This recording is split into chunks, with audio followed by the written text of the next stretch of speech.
এই যা যা এই যা যা। উরি বাবা, এই পালাস না, ছুটে আসবে। লাঠি দে আমার কাছে, দিয়ে তুই যা, আমরাই দাঁড়াচ্ছি। এই যা যা এই যা যা। আসসালামু আলাইকুম ইমাম সাহেব, এক আশ্চর্য ঘটনা ঘটে গেছে। ওয়ালাইকুম আসসালাম। কি হয়েছে আলী ভাই? এত লোকজন কেন? কোনো সমস্যা নাকি? সমস্যা মানে, আজ গোরস্থানে কবর দেওয়ার সময় এক ভয়ঙ্কর ঘটনা ঘটে গেছে। সবাই এর ব্যাখ্যা জানার জন্য আপনার কাছে এসেছে। কি ঘটনা ঘটেছে একটু খুলে বলেন না। বলছি আজকে সকালে এক লোক বাজার করতে গিয়ে একটা দোকানের সামনে দামাদামি করছিল। তখন হঠাৎই সে মাথা ঘুরে পড়ে যায়। তারপর তাড়াতাড়ি করে সবাই এসে দেখে যে সে আর বেঁচে নেই। ইন্না লিল্লাহি ওয়া ইন্না ইলাইহি রাজিউন। তারপর যথারীতি আমরা তার বাড়িতে খবর দিই, লাশের গোসল দিই, কাফন পরাই, তারপর লাশের জানাজা পড়িয়ে দাফনের জন্য কবরস্থানের সামনে নিয়ে আসি। তারপর কবর খোঁড়া শেষ হয়েছে, দাফনের জন্য লাশ নিয়ে যাব। হ্যাঁ, সে তো অনেকক্ষণ আগেই হয়েছে। তারপরেই তো আমরা জানাজায় শরীক হতে এসেছি। আচ্ছা তাহলে চলো, জানাজা শেষে এখন কবর দিয়ে দিই। জি আচ্ছা। আল্লাহু আকবার, আল্লাহু আকবার, আল্লাহু আকবার, আল্লাহু আকবার। বিসমিল্লাহি ওয়া আলা মিল্লাতি রাসূলিল্লাহ, বিসমিল্লাহি ওয়া আলা মিল্লাতি রাসূলিল্লাহ। এই লাশের আত্মীয় স্বজন কেউ আছে? নামাবে কে? আত্মীয় স্বজন কেউ উপস্থিত নেই খালু, আমরা প্রতিবেশীরাই নামাবো। ঠিক আছে, নিয়ে আয়। এই সবাই সরে দাঁড়াও, শুধু যারা লাশ নামাবা তারা সামনে আসো। ইয়াল্লাহ, সাপ সাপ, কবরের ভিতরে ইয়া বড় সাপ। ইয়াল্লাহ, সবাই সরে দাঁড়াও, সরে দাঁড়াও। ইয়াল্লাহ, তাই তো, এই সরে সরে দাঁড়াও। ইয়া বড় সাপ ফনা তুলে আছে। কই সর দেখি, দেখি সাপটা। এই কাছে যেও না, বিষধর সাপ, এক সবলেই জায়গায় শেষ। লা ইলাহা ইল্লা আনতা সুবহানাকা ইন্নী কুনতু মিনাজ জালিমিন। লা ইলাহা ইল্লা আনতা সুবহানাকা ইন্নী কুনতু মিনাজ জালিমিন। সাপ কোথা থেকে আসলো কবরের ভিতর? নিশ্চয় মাটির নিচেই ছিল। তোরা কবর খোঁড়ার সময় টের পাসনি? কি জানি চাচা, একটু আগেও তো ছিল না। ইয়া আল্লাহ, কত বড় সাপ, কত ভয়ঙ্কর লাগছে। আমার তো জান তুরুক তুরুক করছি। একটু আগেও আমরা কবরে মাটি খুঁড়ছিলাম, কই কোনো কিছু তো বুঝিনি।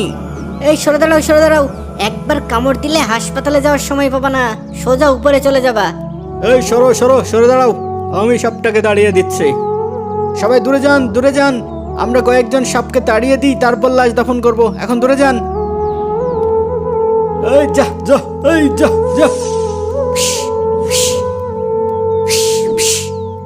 উরি বাবা, এই পালাস না, ছুটে আসবে। লাঠি দে আমার কাছে, দিয়ে তুই যা, আমরাই দাঁড়াচ্ছি। এই যা যা এই যা যা এই যা যা যা। ভাই কি করা যায়? এই সাপ তো এখান থেকে নড়েই না। আমার মনে হয় আর বেশি খোঁচাখুচি করা ঠিক হবে না, না হলে আবার তেড়ে আসতে পারে। এই চলো, কি ভয়ঙ্কর সাপ, দেখেই ভয় লাগছে। হ্যাঁ, ঠিক বলেছ। সাবধানে চলো, সবাই সরে যাই। তারপর চাচার সাথে আলোচনা করি কি করা যায়। কি বলো? ঠিক আছে। তাহলে এখন লাশ দাফন করব কিভাবে? সাপ না সরে গেলে তো দাফন করা সম্ভব না। সাপের ভাব সাপ দেখে তো মনে হচ্ছে না সরবে। কেমন ফোঁস করছে দেখছেন না? মনে হচ্ছে কবরের দখল নিয়েছে। চাচা, তাহলে এখন উপায়? এদিকে সময় গড়িয়ে যাচ্ছে।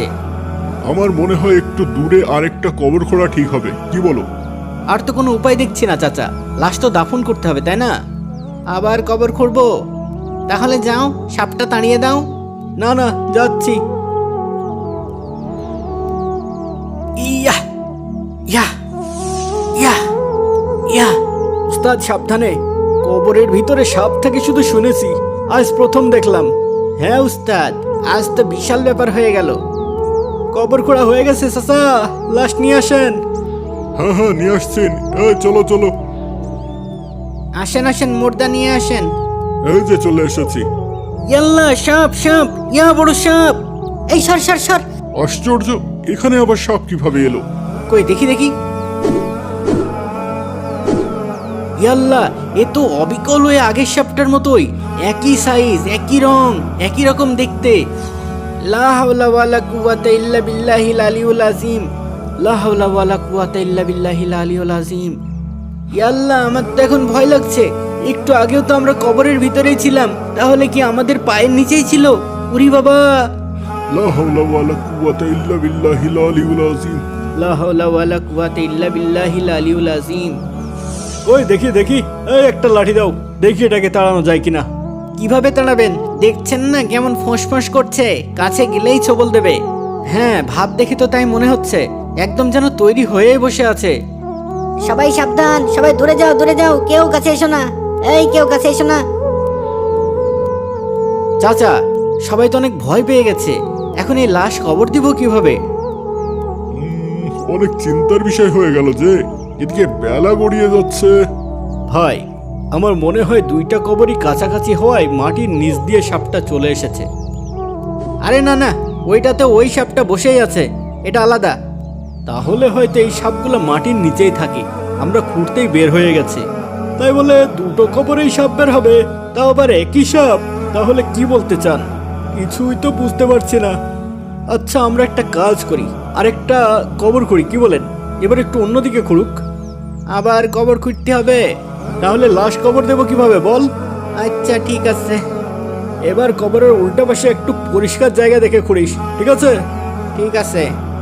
ইয়া ইয়া ইয়া ইয়া ইয়া ইয়া। বাপ দাদার কালেও শুনিনি কোনোদিন এক লাশের জন্য তিনটা কবর খোঁড়া লাগছে। পরপর দুইটা কবরে সাপ দেখা গেল, এটাও তো প্রথমেই দেখতেছি। সাবধানে কোদাল চালাস, আল্লাহ জানে এইখানে আবার কি হয়। আচ্ছা আচ্ছা, হয়ে গেছে। চাচা, কবর খোঁড়া হয়ে গেছে, লাশ নিয়ে আসেন। ভালো করে দেখেছিস তো? এই খবর ঠিক আছে? হ ঠিকই আছে, ওস্তাদ ওইখানে খাড়াই আছে। আচ্ছা চল, এই সবাই খাটিয়া নিয়ে চলো, এই চলো চলো। আল্লাহু আকবার, আল্লাহু আকবার।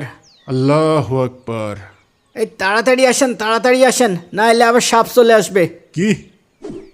ইয়াল্লা, সাপ সাপ, কেউ কাছে এসেন না। ইন্না লিল্লাহ, এখানেও সাপ। আরে, এটাও তো ওই একই রকম সাপ, একই রকম দেখতে। আস্তাগফিরুল্লাহ, এ কোনো গজব নাজিল হলো নাকি? এর ভিতরেও যদি সাপ থাকবে তবে তোরা খুঁড়লি কিভাবে? কবর খোঁড়ার সময় তো এখানে সাপ ছিল না, থাকলে কি আর কবর খুঁড়তে পারতাম? তাহলে এটা কি গায়েবে এসেছে? না, যখন শাহেদ আপনাদের ডাকতে গেছিল তখনও তো এখানে কিছু ছিল না, কিন্তু যখন আপনারা লাশ নিয়ে কবরের দিকে আসতেছিলেন তখনই দেখলাম মাটির নিচ থেকে এই সাপটা ফনা উঠাইলো। হ্যাঁ? ইন্না লিল্লাহ। তারপর এমন ফোঁস করতে শুরু করলো যে আমি ভয় পাইয়া পিছায় আসি। ইয়াল্লাহ, এখন কি হবে? আমার তো ভয় লাগছে। এ কোনো গজব নাজিল হলো নাকি? পরপর 3টা কবর খোঁড়া হয়েছে, 3টারই একই অবস্থা। মহা দুশ্চিন্তায় পড়া গেল। এখন এ ব্যক্তিকে কবর দেব কিভাবে? কবর দেওয়া তো সম্ভব না, দেখছেন না সবাই কেমন আতঙ্কিত হয়ে আছে। পরপর 3টা কবরেই সাপ বসে আছে, সাপ না সরলে তো কবর দেওয়া সম্ভব না চাচা। এ সাপ সরবে বলে তো মনে হচ্ছে না। হ্যাঁ, সরার হলে তো সরেই যেত, এ তো কবর পাহারা দিচ্ছে মনে হচ্ছে। তাহলে এখন উপায়? আমাদের মসজিদের ইমাম সাহেব একজন আলেম, চলেন তাড়াতাড়ি ওনার কাছে যাই, ওনার কাছে যদি কোনো এর ব্যাখ্যা থাকে। হ্যাঁ হ্যাঁ, ঠিক বলেছ, চলো চলো। ইমাম সাহেব, সবই তো শুনলেন। সব কিছুই তো শুনলাম। খুবই আশ্চর্যজনক ঘটনা ঘটে গেছে দেখছি। ঘটেছে না, এখনো ঘটছে। সবাই তো খুব ভয় পেয়ে গেছে, সব কবরেই সাপ ফনা তুলে আছে। এখন আমরা লাশ কোথায় দাফন করবো ইমাম সাহেব? একটা ব্যাপার তো একদম পরিষ্কার, এসব যা হচ্ছে ওই মৃত ব্যক্তির জন্যই হচ্ছে। মানে? মানে মানে ওই মৃত ব্যক্তি জীবিত থাকতে যেসব অপকর্ম করেছে তার জীবনে, সেই সব অপকর্মই তার মৃত্যুর পরে এই সাপ হয়ে দেখা দিয়েছে। কিন্তু আমরা তো ওই ব্যক্তিকে ভালো মানুষ হিসেবেই জানি, কখনো তো কোনো অপকর্ম করতে দেখিনি। আমরা তো তাই জানি যা তারা বাইরে প্রকাশ করে, তাদের গোপন কথা তো আল্লাহই ভালো জানেন। আপনারা তার বউকে জিজ্ঞাসা করলে হয়তো সে এ ব্যাপারে ভালো বলতে পারবে। কিন্তু এখন কবর কিভাবে দেব? কোনো উপায় আছে? কোনো উপায় নেই। কবর দিলে ওই সাপের সাথেই তাকে কবর দিতে হবে। ইয়াল্লাহ, নতুন কবর খুঁড়লে হয় না? ইতিমধ্যে 3টা কবর খোঁড়া হয়েছে। আমি আল্লাহর কসম করে বলছি, এই ব্যক্তির জন্যে আপনারা জমিনে যেখানেই কবর খোঁড়েন না কেন, এই সাপ সেই কবরেও থাকবেই। এটা ওই ব্যক্তির কর্মের ফল, এর থেকে তার বাঁচার কোনো উপায় নেই।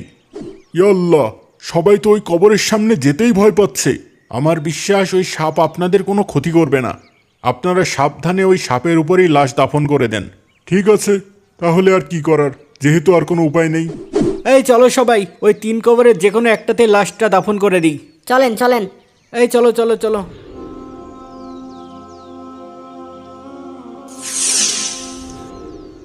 চাচা, লাশ তো না হয় আমরা সাপের সাথে দাফন করিয়ে দিলাম, কিন্তু একটা ব্যাপার তো আমার মাথা থেকে কিছুতেই যাচ্ছেই না। কি ব্যাপার? আমরা তো ওই ব্যক্তিকে ভালো মানুষ হিসেবেই জানতাম, কিন্তু কি সেই অপকর্ম সে করলো যার জন্যে সেটা সাপ হয়ে তার কবরে চলে আসলো? এটা তো নিশ্চিত যে এটা কোনো ছোটোখাটো অপকর্ম না, না হলে দুনিয়াতেই এমন ভয়ানক শাস্তি কেন আসলো? এই ব্যাপারটা আমাদের তার স্ত্রীকে জানানো উচিত না? আর তাছাড়া ইমাম সাহেব তো বললই কোন অপকর্মের শাস্তি এটা এটা তার স্ত্রী ভালো বলতে পারবে। চলো আমরা তার স্ত্রীর কাছে গিয়ে এ ব্যাপারটা জানতে চাই। আমার স্ত্রী এ ব্যাপারে সাহায্য করতে পারবে। সে আমাদের হয়ে ওই মৃত ব্যক্তির স্ত্রীকে সব ব্যাপার জানাতে পারবে, আর ওনার বলা কথাও আমাকে জানাবে, যা আমিও সবাইকে জানাতে পারবো। চলো আলী ভাই, আমরা এখনই যাই, চলো চলো। কি এমন অপকর্ম হতে পারে যেটা সাপ হয়ে তার কবরে বসেছিল? এটা তো আল্লাহ সবচেয়ে ভালো জানেন। আপনার অনুভূতিটা বুঝতে পারছি ভাবি। একজন মৃত ব্যক্তির দোষ বের করা বা সেই দোষ সবাইকে বলা কোনো ভালো কাজ নয়, কিন্তু আজকের এই ঘটনাটাও খুব স্বাভাবিক কোনো ঘটনা না। আমার তো শুনেই গা শিউরে উঠেছে। যদি এমন কোনো কিছু আপনার জানা থাকে যেটা জানালে সবাই সাবধান হতে পারবে, নিজেদের এমন অপকর্ম থেকে বাঁচিয়ে রাখতে পারবে, তবে আমাদের বলেন, আমরাও অন্যদের সাবধান করতে পারবো। সবাই এই বিষয়টি জানার জন্যই অপেক্ষা করছে। আমার স্বামীর এমন কোনো দোষ আমি দেখিনি যেটা বলার মতো, শুধু একটা ছাড়া। এটাও আমি বলতাম না যদি আজকের এই ঘটনাটা না ঘটো। যেহেতু এত মানুষ জানার জন্য অপেক্ষা করছে তাই বলছি। আপনারা তো জানেনই, আমার স্বামী ছিলেন একজন গমের ব্যবসায়ী। তিনি গম কিনে এনে বাজারে বিক্রি করতেন। হঠাৎ খেয়াল করি তিনি প্রায় জব কিনে আনছেন। আপনি তো গমের ব্যবসা করেন, তাহলে এত জব কিনে এনেছেন কেন? গমের সাথে জব মিশিয়ে বিক্রি করলে লাভ বেশি হবে। কিন্তু এটা তো ঠিক না। যেটা গমের দামে বিক্রি করবেন তাতে শুধু গমই দিবেন, আর জব বিক্রি করলে জবের দামেই করবেন। কিন্তু বেশি লাভের জন্য গমের সাথে জব মিশিয়ে আপনি তো একটি অপকর্ম করছেন। অপকর্ম হবে কেন? গমও মানুষ খায়, জবও মানুষ খায়, তাহলে সমস্যা কোথায়? মাঝখান থেকে আমার লাভটা না হয় একটু বেশি হলো। আমার মনে হয় তার এই অপকর্মই মৃত্যুর পর সাপ হয়ে তার কবরে এসেছিল। ইয়া আল্লাহ, কি ভয়ঙ্কর! আমাদের চারপাশে কতজনই তো এমন অপকর্ম করে। যদি সবাইকেই কবর দেওয়ার সময় এমন ঘটনা ঘটে? হে আল্লাহ, আমরা আশ্রয় চাই আপনার কাছে এমন অপমানজনক শাস্তি থেকে। আশ্রয় চাই আপনার নিকট এমন ভেজাল কর্ম থেকে বেঁচে থাকতে। হে আল্লাহ, আপনি আমাদের সকল প্রকার অপকর্ম থেকে বেঁচে থাকার তৌফিক দেন। আমিন আমিন। আমিন।